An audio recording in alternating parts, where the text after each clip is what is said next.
The story of the Gauls begins not with the thunder of war drums at Rome's gates, but in the quiet landscapes of Central Europe, long before written history reached those lands.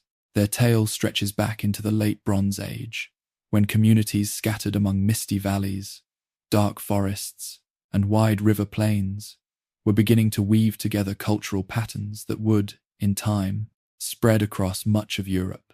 The people we later call the Gauls did not emerge suddenly. They grew from centuries of change, adaptation, and innovation, and their roots lay deep in a world that was transforming under the power of new metals, trade, and belief systems. Around 1200 BCE, across the regions that today include Austria, southern Germany, Switzerland, and eastern France, populations were adapting to shifting climates, pressures of migration, and advances in technology. This was a time when Europe was still largely tribal, fragmented into small communities tied to kinship and local geography. Yet out of this patchwork, a cultural identity was slowly taking shape, an identity that would, in the centuries to come, be known broadly as Celtic. The ancestors of the Gauls were part of this proto-Celtic world, sharing languages, rituals, and artistic forms that created threads of connection across a wide and varied landscape. By around 800 BCE, a new cultural horizon emerged, the Hallstatt culture, named after a lakeside village in Austria, where archaeologists in the 19th century uncovered thousands of artifacts from burials and mines. The Hallstatt period marked Europe's transition from the Bronze Age to the Iron Age. And this change in metals was more than technological. It was social, economic, and political. Bronze required both copper and tin was scarce. Iron, by contrast, was more widely available. Once communities mastered iron smelting, the metal transformed life. Iron plowshares allowed farmers to cut into heavier soils, expanding agriculture. Iron axes opened more forest for fields. Iron swords and spears armed greater numbers of warriors than bronze ever could. The democratization of metal meant that power was no longer restricted to a handful of elites controlling rare bronze supplies. Iron allowed whole communities to expand, defend themselves, and prosper.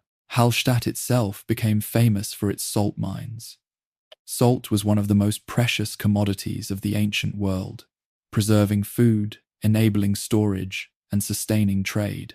In those deep mines, organic materials that normally decayed textiles, leather, even hair were preserved by the salt, offering us today an extraordinary glimpse into daily life nearly 3,000 years ago.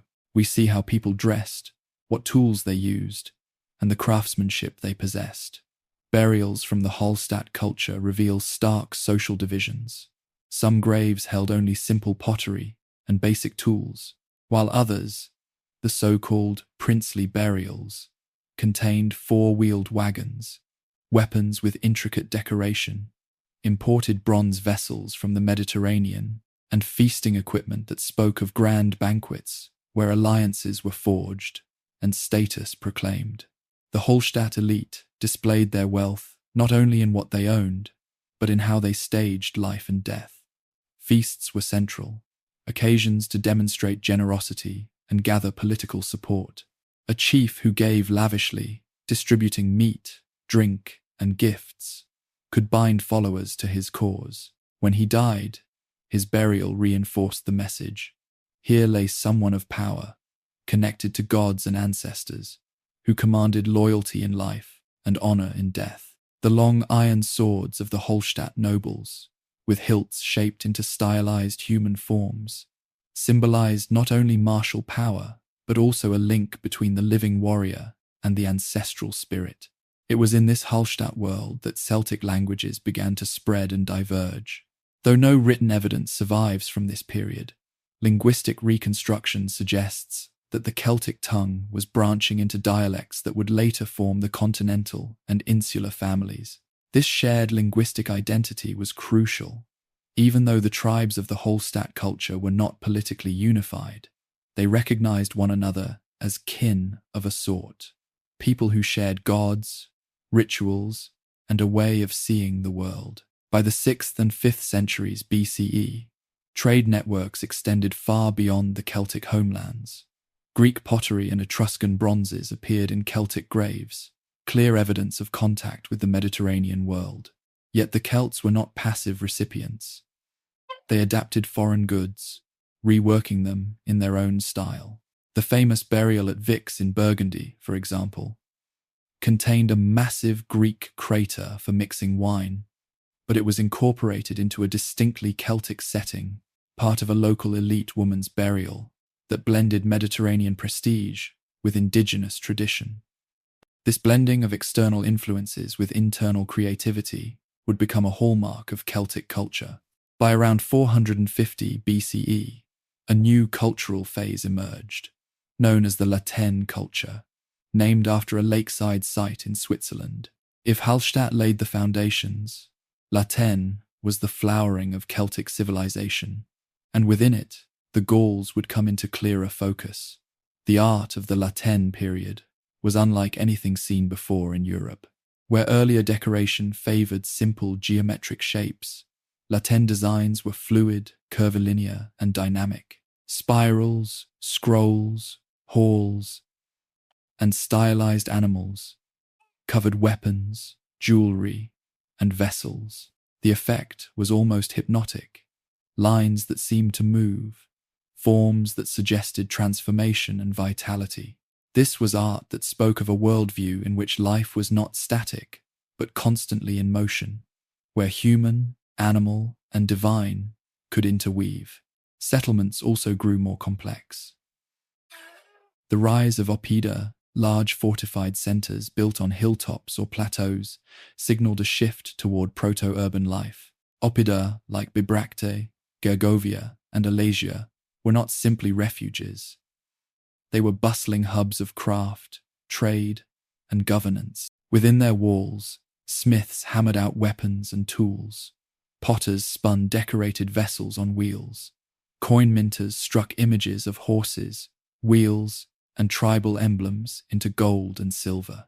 Merchants traded wine from the south, amber from the north, and horses from the steppes. These centers drew populations together, enabling elites to consolidate control and tribes to coordinate more effectively. The social structure of the Gauls reflected both hierarchy and mobility. At the top stood the warrior aristocracy, men who proved their status through combat, wealth, and display. They wore torques, neck rings of gold, silver, or bronze that became iconic symbols of Celtic identity.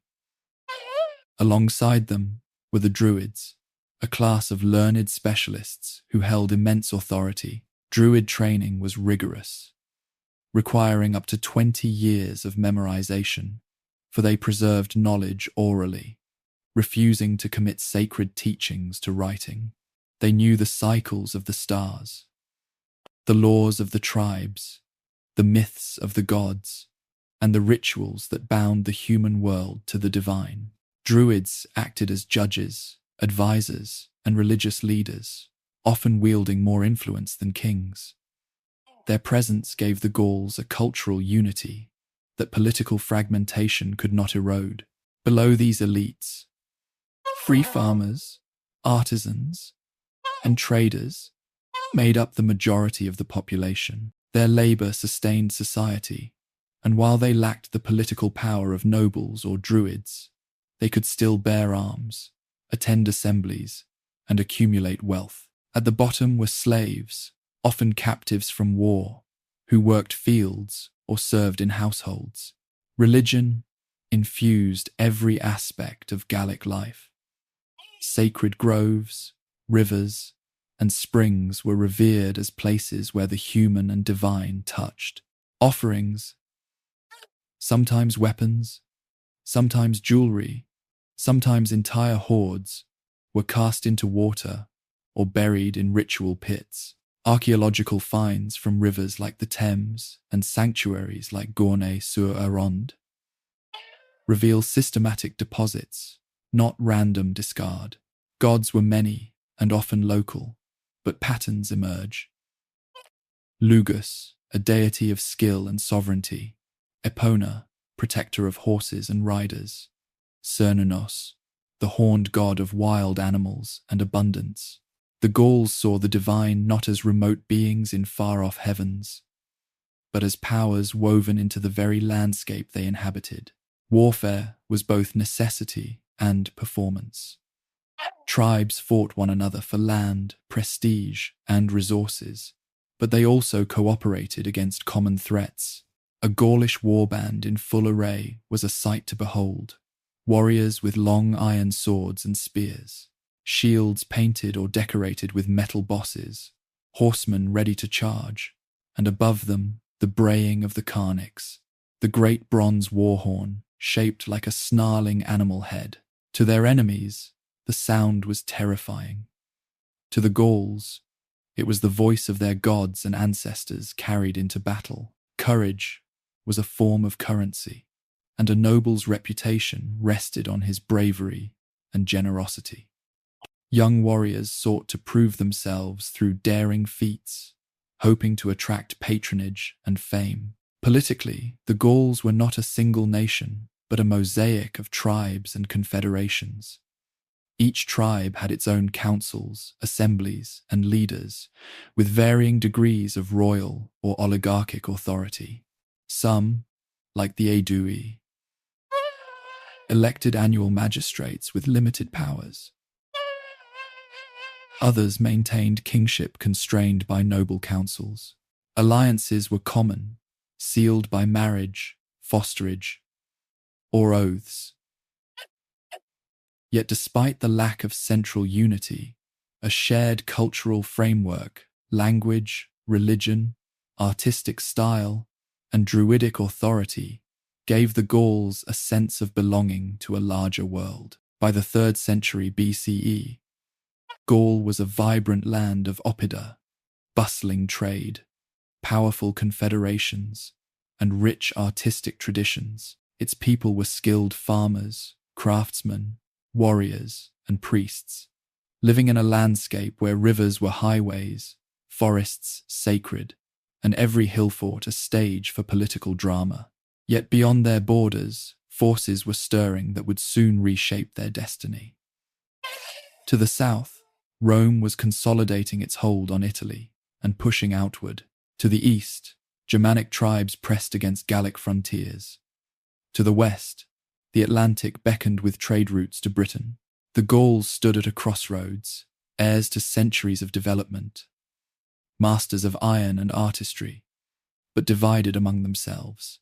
Their world was rich and resilient, but in the coming centuries, it would be tested as never before. If the first chapter of the Gauls' story was about their origins, their mastery of iron, and the rise of oppida, then the second chapter reveals the full flowering of their society, its social structure, its economy, its religion, and its cultural achievements. By the 3rd and 2nd centuries BCE, Gaul was not a wilderness of tribes, but a thriving network of confederations and settlements whose sophistication rivaled, in its own way, the Mediterranean states to the south. The Gauls were at once farmers and traders, warriors and priests, localists tied to their land, yet also participants in vast networks of exchange that stretched from the Atlantic coast to the Adriatic, from the Baltic to the Mediterranean. At the heart of Gallic life was the land itself.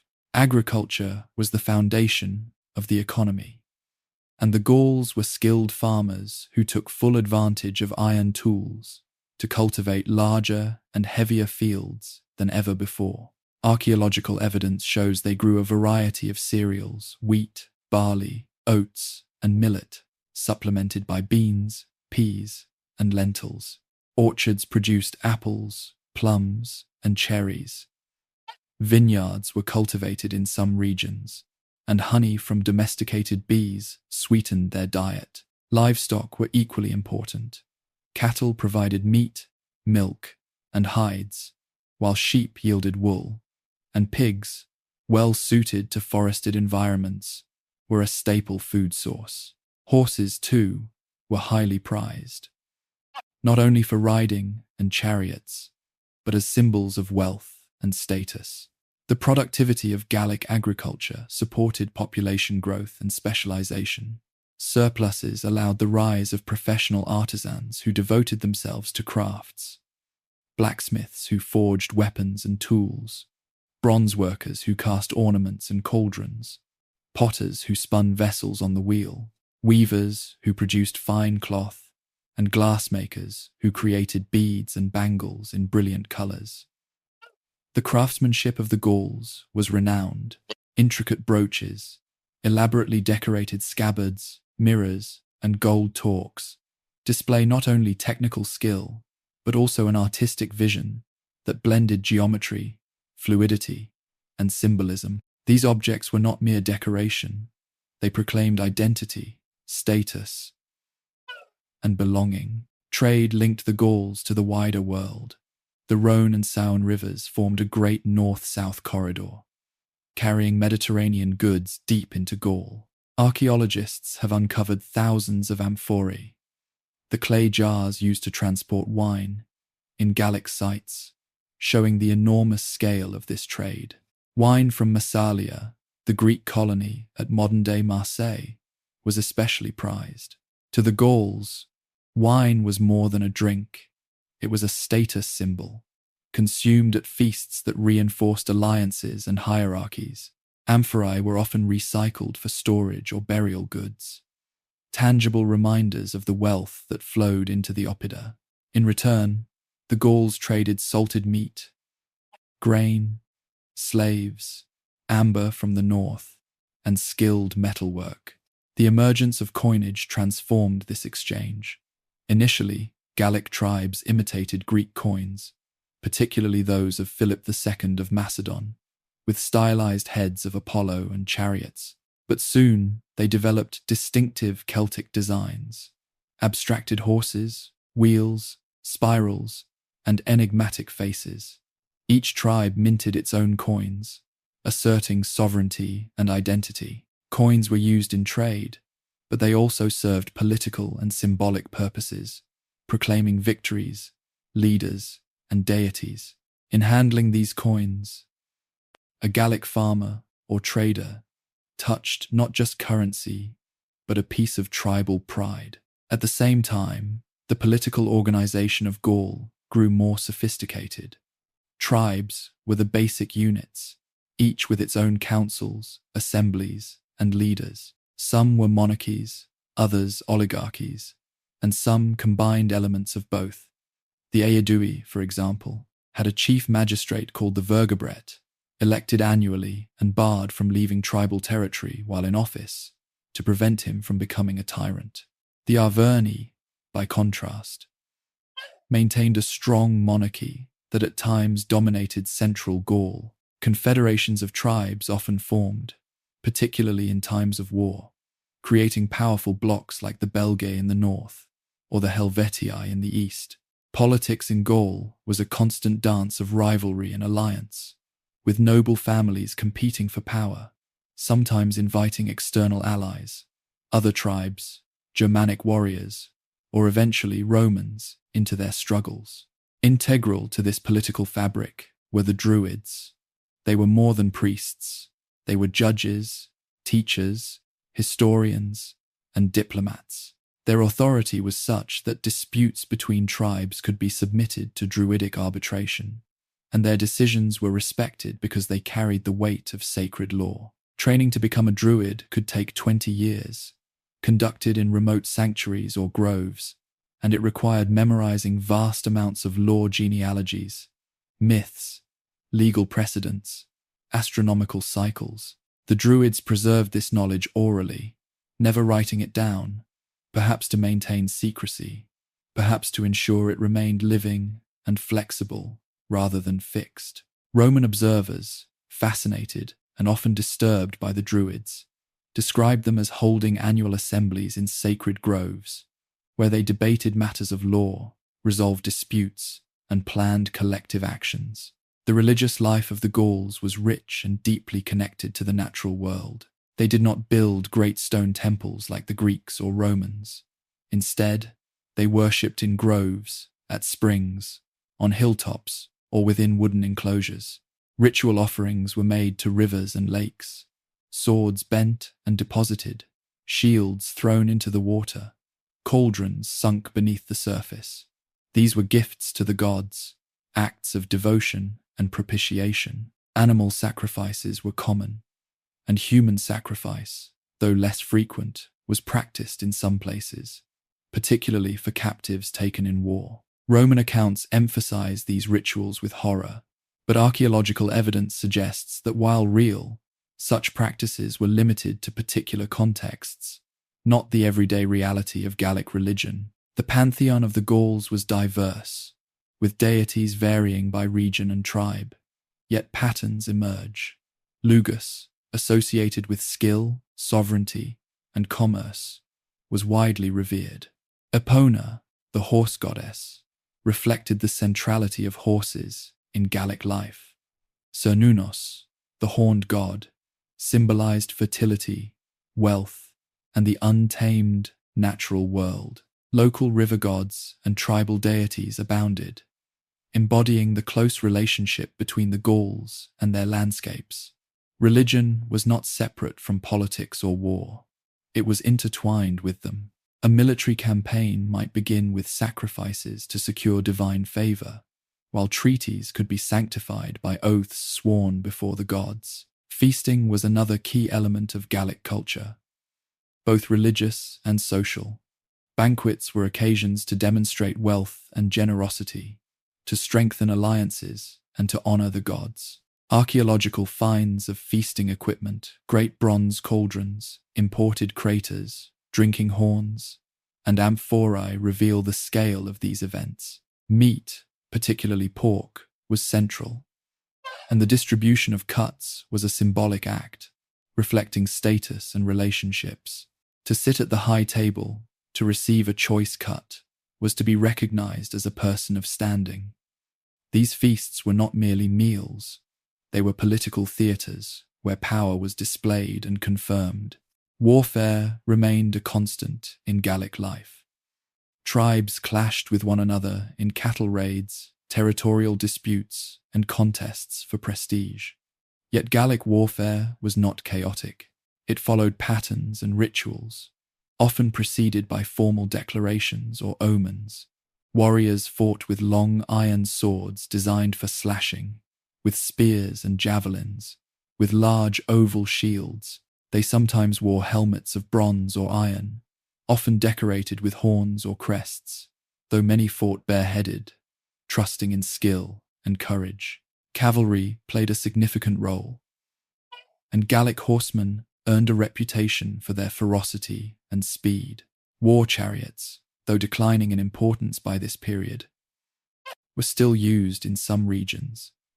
Symbols of ancient tradition, the sound of the carnix, the great bronze war trumpet shaped like a beast's head, carried across battlefields. Its eerie blare was both a signal and a psychological weapon, meant to unnerve enemies and inspire warriors. Courage was the measure of a man, and Gallic culture celebrated bravery, even recklessness, in battle. Stories told of champions who challenged foes to single combat before the assembled armies, their deeds remembered in songs and stories long after the fighting ended. Yet the Gauls were not only warriors. Their society valued law, custom, and continuity. Assemblies of free men could debate and decide matters of importance. Oaths were sacred, binding men to their word under the watch of gods and druids. Hospitality was a moral obligation. To welcome a guest, to feed and shelter them, was to uphold honor. These values bound the Gauls together, creating a culture that, though politically fragmented, was socially cohesive. By the 2nd century BCE, the Gauls had become a people of paradoxes, sophisticated yet tribal, wealthy yet prone to internal strife, spiritually united yet politically divided. Their oppida stood as testaments to organizational skill, while their art revealed a worldview of motion, transformation, and power. Their agriculture sustained large populations, while their trade networks linked them to the farthest corners of Europe. And their warriors, fierce and proud, both defended their lands and carried their ambitions beyond their borders. But as the Gauls flourished, they also drew attention. To the south, the rising Roman Republic was securing its hold over Italy and looking northward. To the east, Germanic peoples were pressing against Gallic borders, sometimes trading, sometimes fighting. To the west, the Atlantic offered both opportunity and isolation. The Gauls stood at a moment of both greatness and vulnerability. Their society was rich and resilient, but it was also fractured, and in the centuries to come, that fracture would prove decisive. For now, however, in the 2nd and 3rd centuries before Rome's conquest, Gaul was a land of confidence, its people masters of their world, their druids guardians of wisdom, their artisans creators of beauty, their warriors defenders of honor. It was a society at its peak, even as the first shadows of change were beginning to fall across its horizons. By the 4th century BCE, the Gauls had grown into one of the most dynamic peoples of Europe. Their lands stretched from the Atlantic coast of France across the Rhine to the fringes of Central Europe, and from the Alps north to the forests of Belgium. This was not a single state, but a patchwork of tribes and confederations, bound together by culture, language, religion, and custom, yet divided by politics and rivalry. With iron in their hands, rich fields at their backs, and restless ambition in their hearts, the Gauls began to look beyond their homelands, and as they did, the wider Mediterranean world could no longer ignore them. The first major encounters between the Gauls and the classical world came through commerce. Greek colonies along the coast of southern France, especially Massalia, became gateways for Mediterranean goods. Wine, olive oil, fine pottery, and luxury items. In exchange, Gallic traders offered grain, salted meat, amber, metals, and slaves. But trade was only the beginning. By the 4th century, Gallic warbands began pressing southward into Italy. The fertile plains of the Po Valley beckoned with their rich soil and strategic position. For Gauls accustomed to both farming and raiding, northern Italy was irresistible. Tribes like the Senones, Boii, and Insubres migrated across the Alps, displacing or assimilating Etruscan and Umbrian communities. They founded new settlements, blending Celtic and Italian traditions. These migrations were not sudden, isolated invasions, but steady waves of movement that transformed the demographic map of northern Italy. For the Romans, who were themselves still consolidating power in central Italy, these Gauls became both neighbors and threats. The most dramatic confrontation came in 390 BCE. A confederation of Senones, under the chieftain Brennus, descended into Etruria, clashing with Roman allies. The Romans, drawn into battle, suffered a devastating defeat at the river Allia. Their legions, unused to the ferocity and tactics of the Gallic warriors, broke and fled. In the aftermath, Brennus led his warriors directly into Rome. The city fell, its houses looted and burned, its people slaughtered or scattered.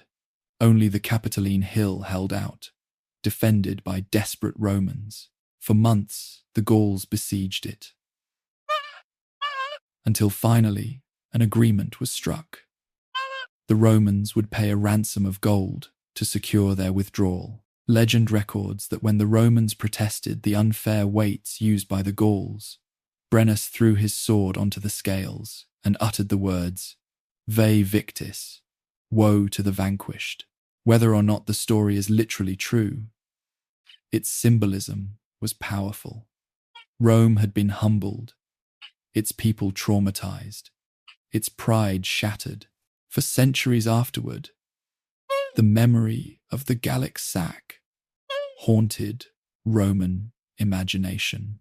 Every time Roman writers spoke of the Gauls, it was with a mixture of fear, hatred, and determination never to suffer such humiliation again. For the Gauls, the sack of Rome was only one episode in a much larger pattern. They did not linger in the city, nor did they seek to hold it. The Gauls were not empire builders in the Roman sense. They were tribal confederations, their power expressed through raiding, migration, and settlement, rather than centralized domination. Yet their presence in northern Italy was permanent. Tribes like the Boii and Insubres established themselves in the Po Valley, building oppida, farming, trading, and clashing with neighboring peoples. In time, this region would become known as Cisalpine Gaul, Gaul on this side of the Alps from Rome's perspective. Meanwhile, other Gallic tribes pushed eastward and southward, their migrations reaching as far as the Balkans and even Greece. By the late 4th and early 3rd centuries BCE, waves of Celtic warriors poured into the Balkans, defeating Macedonian armies, raiding Thrace, and even reaching Delphi, the sacred heart of Greece. In 279 BCE, a massive Celtic host, under the leader Brennus, a different man from the earlier conqueror of Rome, launched an invasion of Greece itself. They plundered Macedon and Thessaly, then advanced toward Delphi, intending to seize the treasures of Apollo's temple. According to Greek accounts, the defenders Greeks, united in desperation, held the sanctuary. They attributed their victory to divine intervention, claiming Apollo sent storms and earthquakes to confound the barbarians. Whatever the truth, the Gauls were repulsed, and Brennus took his own life. Yet the invasion left a deep mark, both in the lands ravaged by the Gauls and in the Greek imagination. They were at once feared and marveled at. Towering, fierce, alien in their customs, yet formidable opponents, whose courage and skill could not be denied. Not all Gauls perished in Greece. Some turned back north, while others continued eastward, crossing into Anatolia. There, they carved out a new homeland, Galatia. These Gallic migrants, mainly Tectosages, Tolistobogii, and Trochmi, settled in Central Asia Minor, where they established powerful communities. For the next centuries, Galatians remained a distinct Celtic people, known for their mercenary service as much as their tribal life. Even the Apostle Paul, writing in the 1st century CE, would address letters to the Galatians, their identity preserved long after their migration. Back in Gaul itself, these centuries of expansion and raiding did not diminish internal development. Tribes consolidated into larger confederations, oppida grew more sophisticated, and trade flourished. But the Gauls' reputation abroad was increasingly tied to their ferocity in war. To Mediterranean observers, the Gauls were both customers and mercenaries. Hellenistic kings and Italian powers alike hired Gallic warriors for their campaigns. These warriors, renowned for their courage and ferocity, fought for gold, land, or glory. Their presence across the Mediterranean made Gaul synonymous with fearsome fighters.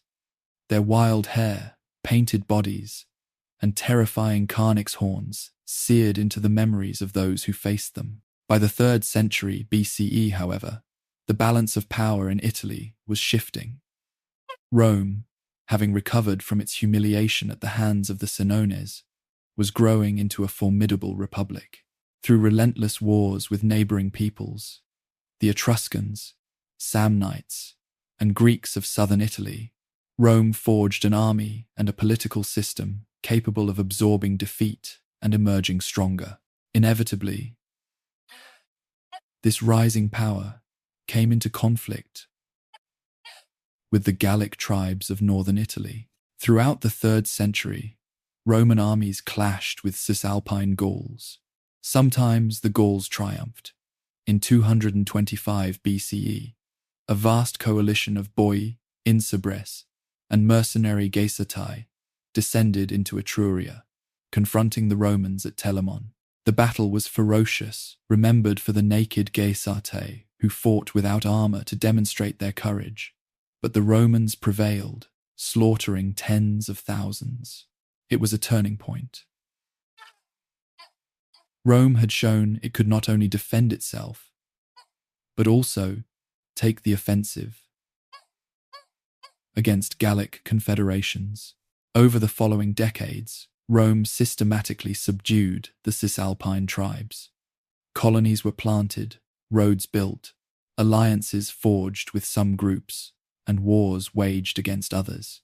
By the early 2nd century BCE, much of northern Italy was firmly under Roman control, though Gallic uprisings would continue. What began as raids and settlements across the Alps had become a centuries-long struggle, culminating in Rome's dominance. Yet the memory of the Alia and the sack of Rome ensured that Romans always viewed the Gauls with suspicion and dread, even as they gradually brought them into the fold. For the Gauls themselves, these centuries were both an age of glory and of fragmentation. They demonstrated their capacity for daring, marching to Rome, raiding Greece, and founding Galatia.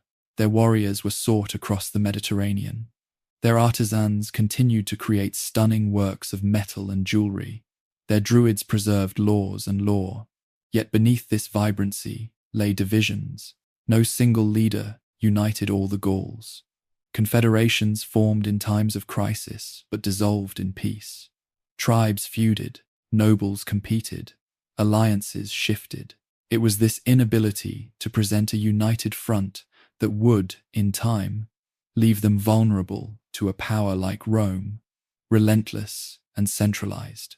For now, in the 3rd century BCE, the Gauls remained formidable, their names spoken with awe from the Atlantic to Anatolia. They were farmers and artisans, raiders and mercenaries, worshippers of gods in sacred groves, and builders of fortified oppida. They were a people of contrasts, both deeply rooted in their homeland and astonishingly mobile, capable of sudden migrations that reshaped entire regions. Their story had already touched Rome, Greece, and Asia Minor, but the greatest confrontation was still to come, as the rising Roman Republic turned its gaze fully upon Transalpine Gaul, the heartland north of the Alps. The stage was set for one of the most dramatic struggles of antiquity. A contest not just of armies, but of cultures, values, and visions of the world. For the Gauls, the centuries to come would bring both devastation and transformation. But for now, they stood at the height of their power, fierce, proud, and unbowed, heirs to centuries of tradition and bearers of a legacy that would echo across Europe for millennia. By the middle of the 1st century BCE, the world of the Gauls stood on the edge of momentous change. For centuries, their tribes had dominated the heart of Western Europe. Their warriors feared, their oppida bustling, their druids respected as keepers of wisdom. Yet, beyond the Alps, the Roman Republic had risen from its struggles with Carthage and the wars of the Mediterranean to become a superpower. Rome had already subdued the Cisalpine Gauls of northern Italy after centuries of conflict. Now, its ambitions looked north, across the Alps, to the rich lands of Transalpine Gaul. Rome's interest in Gaul was not sudden. As early as the 2nd century BCE, Rome had intervened in southern Gaul, securing trade routes between Italy and Spain. In 121 BCE, after defeating the Arverni and Allobroges, Rome established the province of Gallia Narbonensis, centered on the Rhone Valley and the Mediterranean coast, known simply as the province, hence Provence. It gave Rome a foothold north of the Alps. From there, Roman merchants, settlers, and soldiers interacted with Gallic tribes, sometimes as allies, sometimes as overlords. Yet the bulk of Gaul, what we now think of as France, Belgium, and beyond, remained independent, a patchwork of powerful confederations. Into this world stepped Julius Caesar, By 58 BCE, Caesar had secured the consulship in Rome and, through political maneuvering, obtained a 5-year command over Cisalpine Gaul, Illyricum, and later Transalpine Gaul. Ostensibly, his role was defensive, to guard Roman provinces and allies.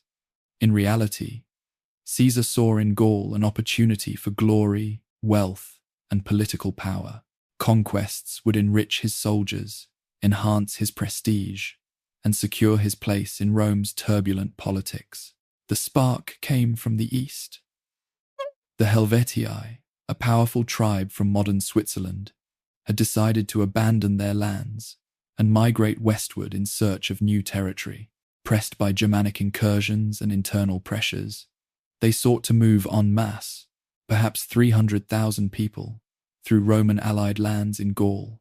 To the Romans, this mass migration threatened instability. To Caesar, it was the perfect pretext.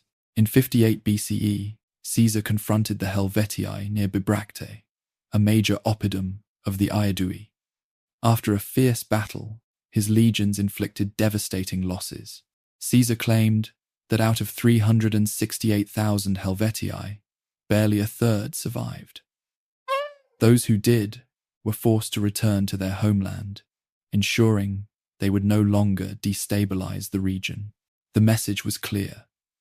Rome would not tolerate mass movements of peoples, and Caesar had announced his arrival with brutal efficiency. But Caesar's campaigns did not stop there. Almost immediately, he turned against the Germanic king Ariovistus, who had crossed the Rhine with tens of thousands of warriors and established himself in eastern Gaul. To Gallic tribes like the Aedui, Ariovistus was a menace, a foreign overlord extracting tribute and seizing land. Caesar presented himself as the protector of Rome's allies, though his true motive was to establish dominance. In a dramatic confrontation near the Vosges, Caesar's legions defeated Ariovistus, driving him back across the Rhine. For the first time, Rome had not only checked, but decisively beaten a Germanic incursion. To both Gauls and Romans, it was proof that Caesar's legions were a force unlike any other. Over the next years, Caesar's campaigns expanded in scope. He fought the Belgae in the north, a fierce confederation of tribes renowned for their courage. The Belgae, forewarned of Rome's ambitions, raised a massive army, perhaps 60,000 strong. Caesar, with characteristic boldness, marched swiftly to confront them. Battles raged along rivers and through forests, with towns besieged and alliances shifting. At the Sabis River, Caesar's army was nearly overwhelmed by a sudden Belgic assault, but Roman discipline and Caesar's leadership turned the tide. One by one, Belgic tribes submitted or were crushed. Caesar boasted in his commentaries that the Belgae were the bravest of all the Gauls. But even their bravery could not withstand the relentless Roman machine. Caesar then turned his attention west, to the Veneti, a maritime people of Brittany who controlled crucial trade routes. When Roman envoys were seized by the Veneti, Caesar launched a naval campaign, constructing a fleet to challenge their ships. The Veneti's high, sturdy vessels initially outmatched Roman galleys, but Caesar adapted, equipping his fleet with grappling hooks to tear down enemy rigging. In a decisive battle, the Roman fleet triumphed. The Veneti were punished severely, their leaders executed, their people sold into slavery. It was a brutal reminder of the cost of defying Rome. Year by year, Caesar extended Roman control deeper into Gaul. His legions marched along rivers, built bridges across impossible terrain, and besieged Oppida with astonishing engineering. They even crossed into Britain in 55 and 54 BCE, not to conquer, but to demonstrate Rome's reach.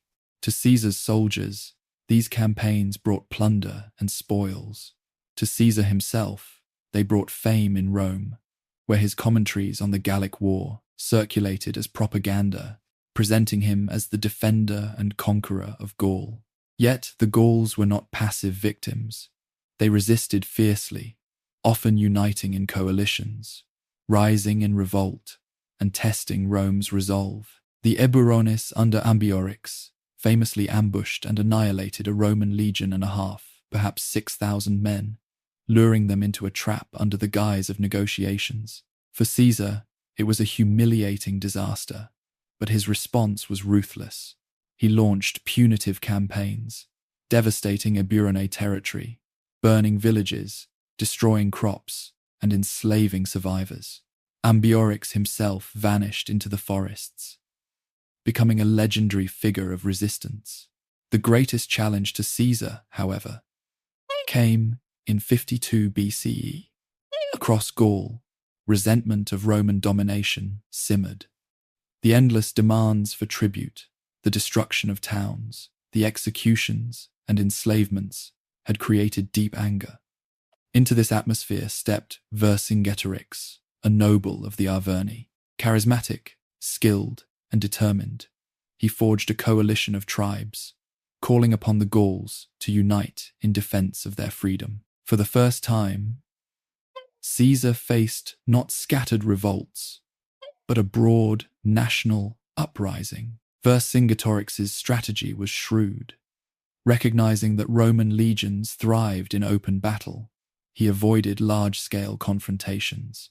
Instead, he adopted scorched earth tactics, burning fields, destroying villages, denying Caesar's armies supplies.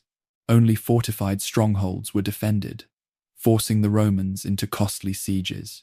This strategy put immense strain on Caesar's forces, which relied on local provisions to sustain their campaigns. The revolt reached its climax at the town of Alesia. Situated on a hilltop and fortified, Alesia became the stronghold where Vercingetorix gathered his forces. Caesar, determined to crush the rebellion, laid siege. What followed was one of the most extraordinary feats of military engineering in antiquity. The Romans built not one, but two massive lines of fortifications, one encircling Alesia to trap the defenders, the other facing outward to repel Gallic relief forces. Ditches, ramparts, towers, and traps stretched for miles, encasing the hill like a prison. Inside, Vercingetorix and his warriors endured hunger and desperation. Outside, a massive Gallic relief army, perhaps 100,000 strong, assembled to break the siege. For days, battles raged on two fronts, the Gauls inside attempting sorties, the relief forces attacking from without. The Romans caught in the middle. It was a test of endurance, engineering, and will. In the end, Roman discipline prevailed. The relief army was repulsed with heavy losses, and Alesia fell. Vercingetorix, in a gesture remembered for its drama, rode out in full armor, circled Caesar's camp, and surrendered. He was taken in chains to Rome, where years later he would be paraded in Caesar's triumph before being executed. The fall of Alesia marked the end of large-scale resistance. Though pockets of rebellion continued, Caesar had broken the backbone of Gallic independence. Over the course of 8 years, he claimed to have subdued over 300 tribes, destroyed 800 towns, and killed or enslaved millions. The numbers may be exaggerated, but the devastation was real. Gaul was transformed, its people bound to Rome by conquest and fear. Yet even in defeat, the Gauls left their mark. The courage of their warriors, the leadership of figures like Vercingetorix, and the resilience of their culture endured in memory. For Rome, the conquest of Gaul was a triumph that brought immense wealth and power, catapulting Caesar to unrivaled prominence. For the Gauls, it was the beginning of a new era, one of subjugation, adaptation, and eventual assimilation into the Roman world. The surrender of Vercingetorix at Alesia in 52 BCE seemed at first glance to signal the end of Gallic resistance. Yet the story of Rome's conquest of Gaul did not conclude with that single dramatic moment. In truth, Alesia marked the turning point, the crushing of a unified rebellion, but it was followed by years of bloody mopping-up campaigns, persistent uprisings, and a slow, often brutal transition from tribal independence to Roman provincial rule. For the Gauls, the defeat was not only military but cultural and political, as the very structures of their society were reshaped under the shadow of Rome. In the immediate aftermath, Caesar was careful to present himself not only as conqueror, but as the arbiter of peace. Tribes that surrendered quickly were spared devastation, their leaders kept in place as clients of Rome, others faced harsher punishments. Hostages were taken in vast numbers, ensuring compliance. Tribute was imposed, drawing wealth into Roman coffers. Garrison after garrison was stationed in strategic locations, anchoring Rome's presence in a land that had once been defiantly free. Caesar needed stability. His eyes were set on the larger prize of political dominance in Rome itself. Yet he also needed to show strength, for any sign of weakness could reignite rebellion. Indeed, rebellion came almost immediately. In 51 BCE, the Carnutes, remembered for their role in sparking the wider revolt, rose again. Joined by neighboring tribes, they sought to rekindle the spirit of resistance. Caesar responded with characteristic swiftness. His legions marched through winter storms, catching enemies off guard. Towns were stormed, fields burned, and once again, thousands were killed or enslaved. Caesar's commentaries describe these campaigns in cold, precise detail. Each skirmish a lesson in Roman superiority, each rebellion crushed as an example to others. The message was relentless. Resistance meant annihilation. Among the most stubborn opponents were the Bellovaci in northern Gaul, who rallied large numbers under leaders like Chaereas. They employed ambushes and guerrilla tactics, using the forests and marshes of their homeland to frustrate the legions. For a time, the war dragged on, difficult and bloody, but Roman discipline eventually prevailed. Chaereas himself was killed, and the Bellovaci submitted. Even then, Caesar admitted admiration for their courage, noting that they fought with a spirit unmatched among the tribes. By 50 BCE, the conquest was effectively complete. Gaul, from the Atlantic to the Rhine, from the Channel to the Pyrenees, lay under Roman control. The cost had been immense. Hundreds of thousands dead, many more enslaved, entire regions depopulated or devastated. Yet in Rome, Caesar's achievements were hailed as monumental. His victories brought vast spoils, gold, slaves, land that enriched both the state and his loyal legions. His popularity soared, fueling the political crisis that would soon plunge Rome into civil war. For Caesar, Gaul was both a personal triumph and a stepping stone to dictatorship. For the Gauls, however, the conquest ushered in a new reality. The old tribal structures were not entirely erased, but they were subordinated. Client kings and local aristocrats were maintained as intermediaries, responsible for collecting tribute, supplying soldiers, and ensuring loyalty. The Druids, once the guardians of religion and law, faced suppression. Though they persisted for generations, Roman authorities increasingly curtailed their influence, viewing them as a potential source of resistance. Their sanctuaries were desecrated, their rituals outlawed, their role diminished, until eventually they vanished from the historical record. Romanization, however, was not only about suppression, it was also about integration. Roads were built, linking Oppida to Roman settlements and military camps. Towns were refounded or newly established, laid out in the Roman grid, with forums, baths, amphitheatres, and temples. Latin began to spread, first among elites who dealt with Roman officials, then more broadly. Roman law replaced tribal custom, at least in official matters, though local traditions endured in daily life. Coins, once marked with Celtic symbols, now bore Roman imagery.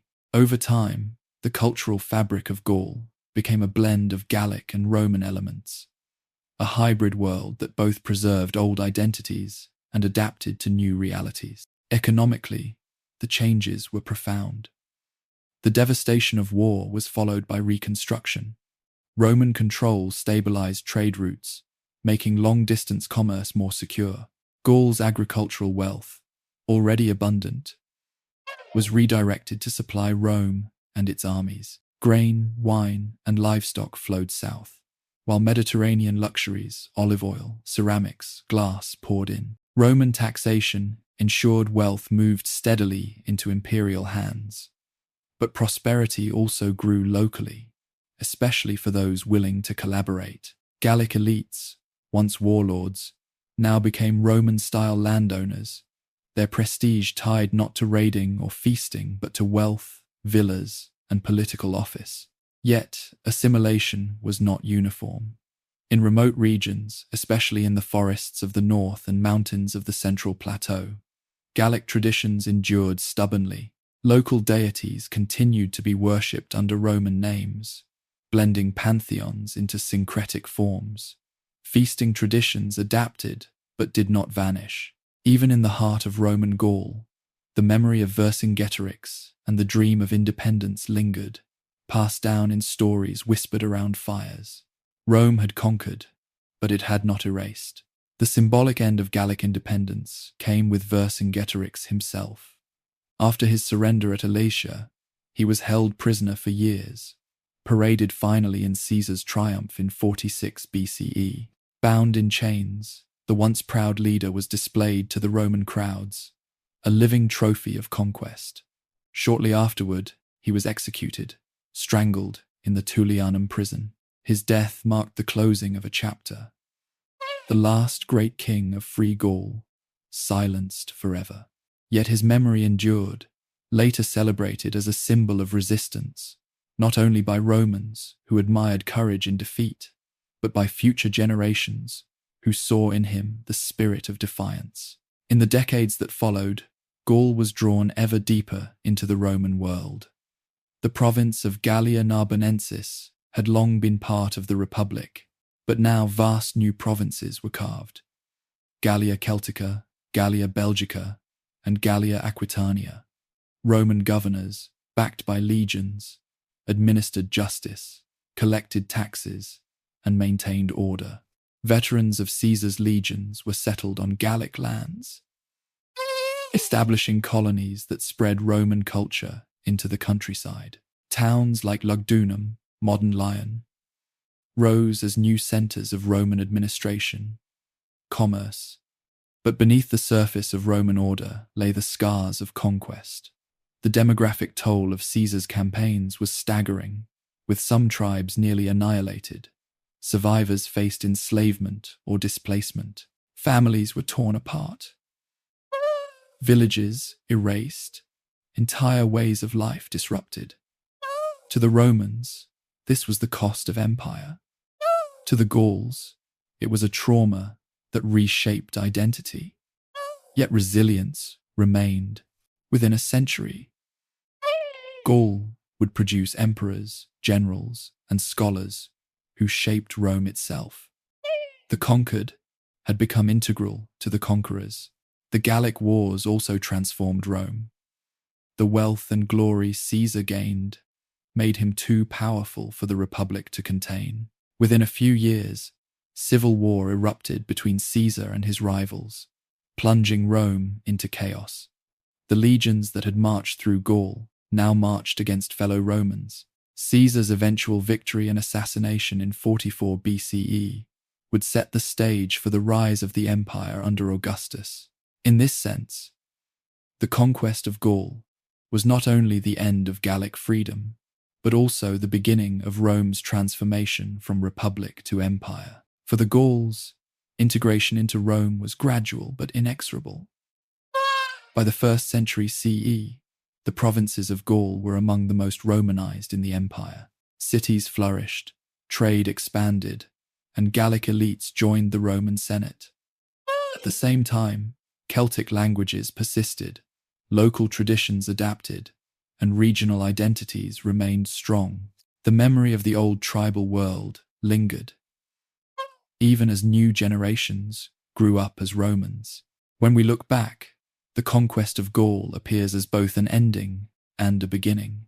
It ended centuries of tribal independence, of druids and warbands, of feasting and raiding. It marked the fall of figures like Vercingetorix, whose dreams of unity were crushed beneath Roman discipline. But it also began a new chapter in which Gaul became a vital part of the Roman world, its people contributing to the empire that had conquered them. The roads, towns, and laws of Rome would shape the land for centuries, leaving a legacy still visible today. The Gauls had been farmers and artisans, warriors and priests, raiders and kings.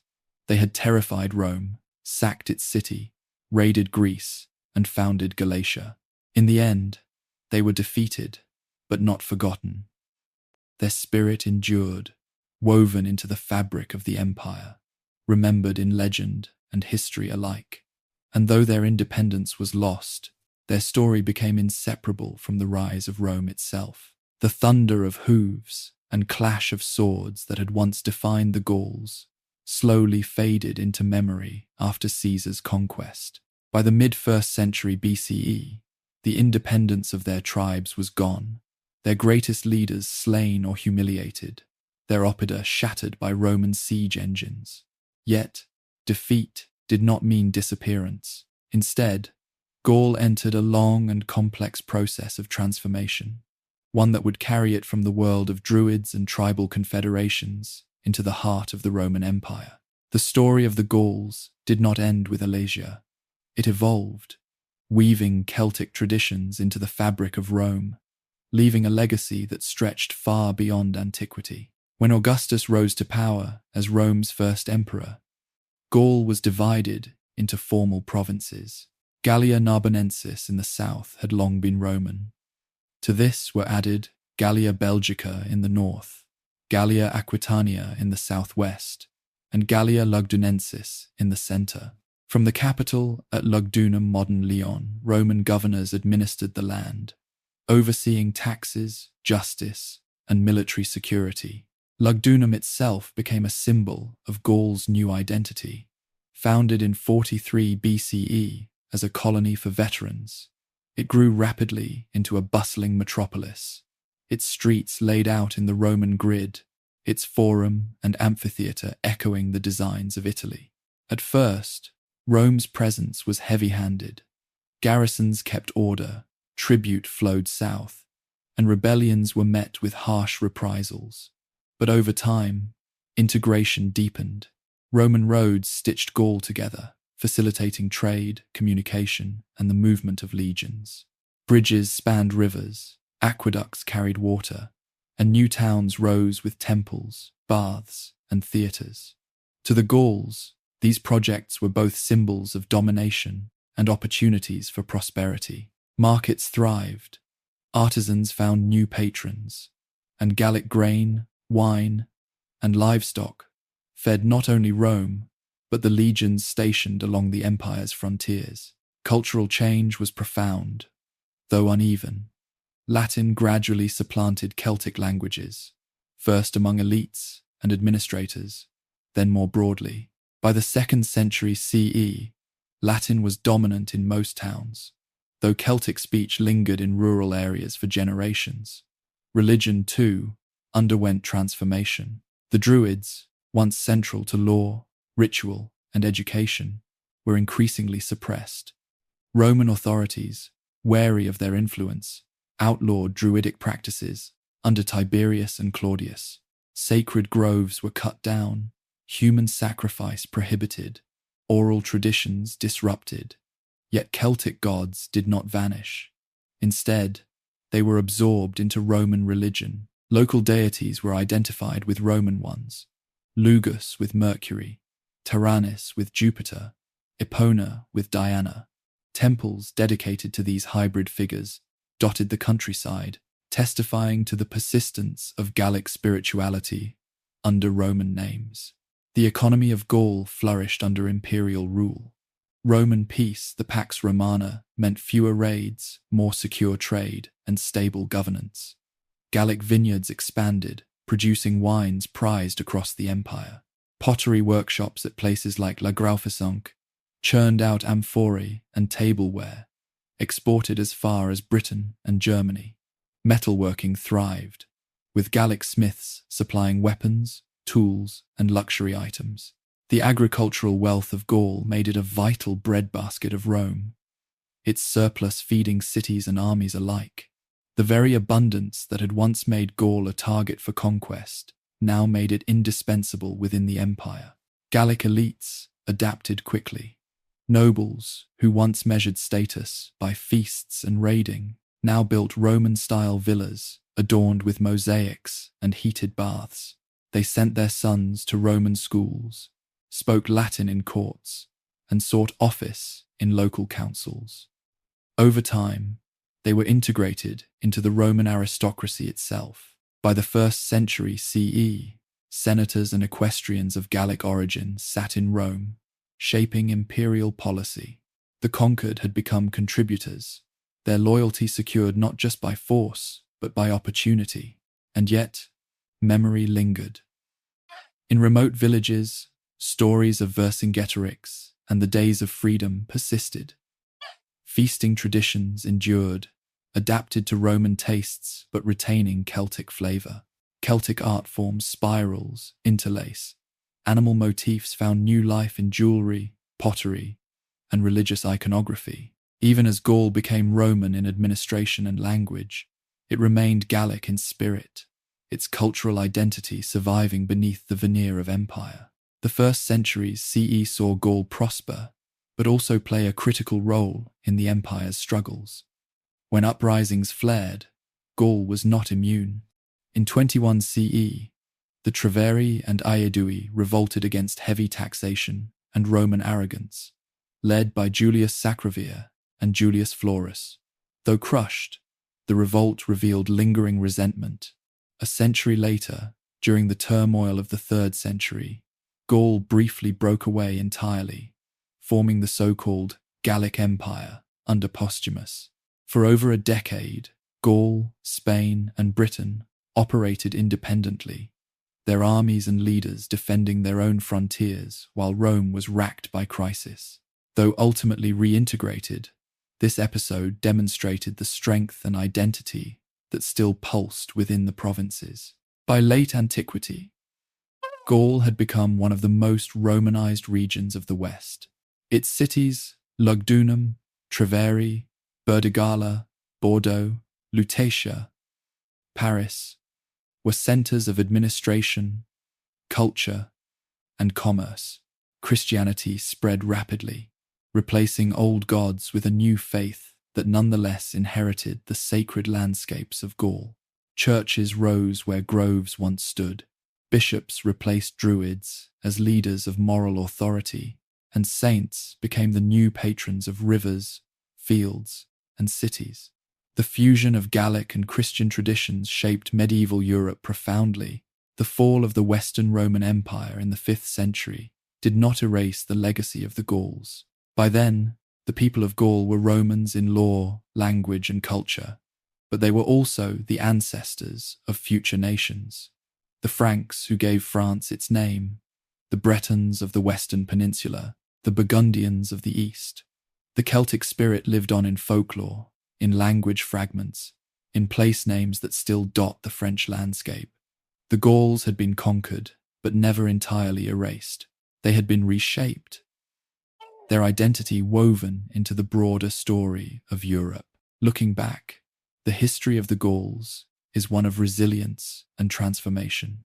They emerged from the Bronze Age as a vibrant Iron Age people, mastering metal, agriculture, and art. They spread across Europe, from Ireland to Anatolia, leaving traces in languages, myths, and cultures. They terrified Rome, sacking the Eternal City, and challenged Greece at Delphi. They built oppida, minted coins, worshipped in groves, and celebrated courage in battle and generosity in feast. They were finally defeated by Caesar, their independence lost, their lands absorbed, yet their legacy endured. Both in the Roman world they helped shape, and in the nations that grew from their soil. To fall asleep to the history of the Gauls is to drift through centuries of transformation. From warriors and druids to Roman provincials, from independence to empire, from Celtic gods to Christian saints. It is a story of endings, but also of beginnings. The Gauls may have vanished as a people, but their spirit flowed on, carried in the rivers of France, in the stones of ancient towns, in the very language and culture of Europe. Their story reminds us that conquest does not always mean oblivion. Sometimes it means rebirth in a new form, a legacy that endures long after the battles are forgotten.